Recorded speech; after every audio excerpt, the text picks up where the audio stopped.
What's going on, Raiders? Duelim here, and today we're going to be talking about Shredder. He's going to be part of the Shadowkin faction, and he's going to be the last of the 6 characters we're talking about when it comes to the Teenage Mutant Ninja Turtle crossover. So we talked about April, Leonardo, Michelangelo, Raphael, and Donatello, and Shredder is going to be last and most certainly not least. He's got a pretty insane kit, HP-based nuker, so if you're ready, let's get into it. But first, make sure you're clicking that download link or scanning the QR code to get Karato Fox Hunter. The second you start the game, an amazing legendary nuker. At level 10, you're going to be getting Tagore, an amazing epic support character. At level 20, you're going to be getting Fane, who's got some incredible turn meter steal, as well as some pretty crazy damage. And then at level 30, you're going to be getting Vergus, who's a defense-based champion, to help keep your other characters alive. And then this is super important. Day number 1 within the first 24 hours of making your Raid Shadow Legends account. Type in promo code Monkey King to get Sun Wukong, one of the best free legendaries they have ever given. And if you're on iOS, make sure you're clicking a different link in the description to type in any promo codes. All right, as we talked about in the index, he is part of the Shadowkin faction. Now, he does share the same faction as Leonardo, so you will have a little bit of slight synergy. Not really. There's not really much synergy between their kits, but just in general, if you are able to get Leonardo and Shredder through this event that is running, you will be able to use them both in Faction Wars. So you'll have 2 top tier characters to be able to use in Faction Wars, which is absolutely great, especially because I know Faction Wars is a big sticking point right now. Now, a lot of people are working through Faction Wars hard right now as well. I'm still working on easy, the normal mode. Don't judge me. It's difficult. But yeah, Leonardo and him share a faction, which is pretty great. And these are probably 2 of the better characters from this crossover. Leo is definitely the best by far, without a shadow of a doubt. Well, Leo's the best. We talked about that. If you haven't seen his kit, make sure you go check out the video that I did on him. He is absolutely nuts. I sit here and drool over him for like 12 minutes. It's great. And then Shredder, also very, very good. He is in contention for 2nd place of the best of these crossovers here. Maybe a little bit worse than Raphael, because Raphael, as we talked about, has a bunch of turn meter and stuff like that, but Shredder is no slouch himself. So like we talked about, part of the Shadowkin faction, just like we expected, because, I mean, look at him. He kind of lives and breathes the Shadowkin faction, right? Also, look at those biceps. Look at that arm vein. Guy's looking great. He looks really, really good. I love him. So, looks amazing, first of all. Now his kit, he's going to be an HP-based nuker. So, the A1 Rage of Saki attacks 1 enemy 3 times. Once again, multi-hitter, amazing. The 2nd and 3rd hits of this skill will ignore 5% and 10% of their target's defense, respectively. The 2nd and 3rd hits of this skill will deal 10% and 20% more crit damage, respectively, as well. And then the books just give it a little bit more damage. So that's pretty cool. I like it. Ignoring defense is always great. Also, the extra hits get extra crit damage as well, so nothing wrong with that at all. Pretty good for an A1, honestly. Now, the A2, Shadow Shinobi, 4-turn cooldown, book down to a 3-turn cooldown. Each critical hit destroys the enemy's defense by 5%. Stacks up to 30%. Each critical hit also increases this champion's max HP by 5%. And he's also attacking all enemies 2 times. So he's going to be doing 8 hits here, which is really, really nice for something like Hydra, even something like Spider as well, hitting all those Spiderlings.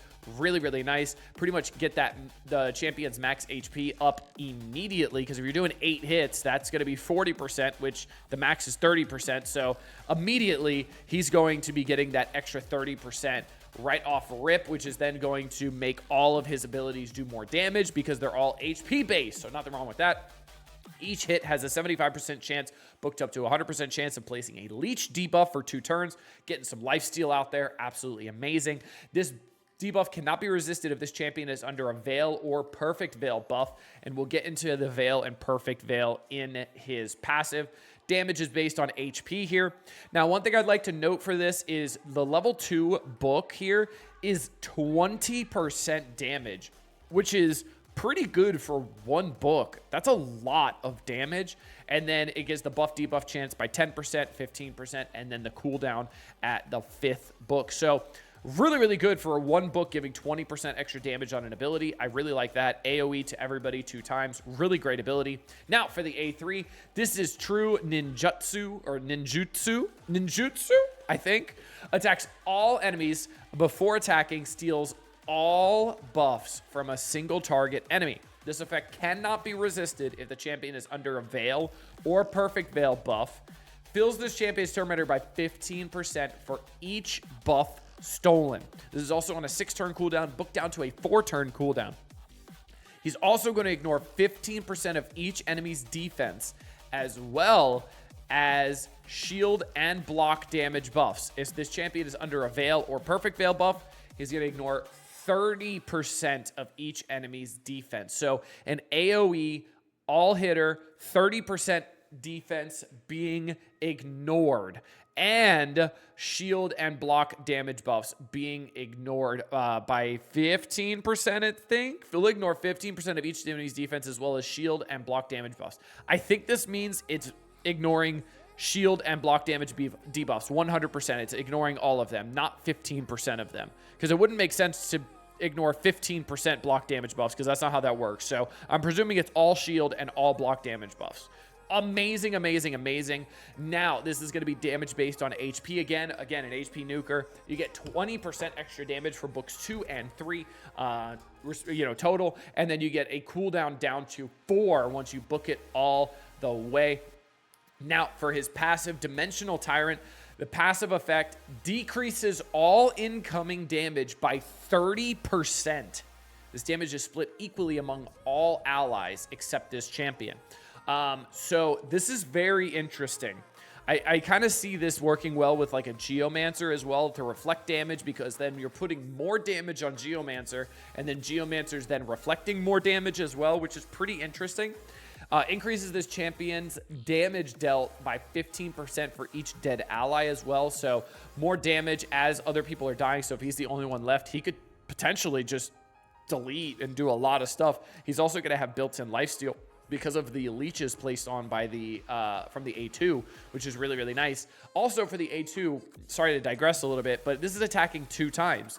If the first hit puts the leech out there, the second hit is then going to utilize the leech and lifesteal as well, which is really, really nice. I like that. Now, going back to this, it's the active effect. So whenever this champion loses 20% of their max HP in one attack, good for clan boss because there's going to be a lot of big hits as the rage builds, stuff like that, has a 100% chance to evade the next attack. Really nice. When this guaranteed evade effect activates, places a perfect veil buff on this champion for 2 turns, and has a 50% chance of placing a True Fear debuff on all enemies for 1 turn. The True Fear debuff cannot be resisted. This is really, really nice. So he's going to be evading essentially half the attacks, and it's going to give him a chance to lifesteal back up because of that leech from the A2, and it's going to give him a chance to rebalance himself before he's able to get attacked again, because he's going to have that evade over and over and over again. And also, if he's the only one alive and he's evading every other attack, then he's getting that extra damage, that 15% damage increase, which is what, 60% in clan boss, because you have 5 allies, 4 dead. That's really nice. He can kind of survive for quite a while by himself because of that lifesteal and the damage he's doing and all that kind of stuff. So very interesting. Also, the True Fear debuff cannot be resisted is also very, very cool and very nice. So True Fear, very, very good debuff. So we can actually look at it here. So let's scroll down here and find True Fear so we can look at it. So we've got Fear. There are two versions of this buff, Fear and True Fear. When a champion with True Fear debuff attempts to use the skill, there's a 50% chance that the skill will not activate and the champion will lose their turn. The skill they attempted to use will go on cooldown, which is absolutely insane. Really, really nice. That's a lot of what Fabian does as well, or Fabian, I don't know how you call him, but he does that a lot in his kit as well, which makes him insane in arena. But that is Shredder. And that's going to be all 6 of the Teenage Mutant Ninja Turtles crossovers. I think Shredder is probably the second or third best. Leonardo is hands down the best without a shadow of a doubt.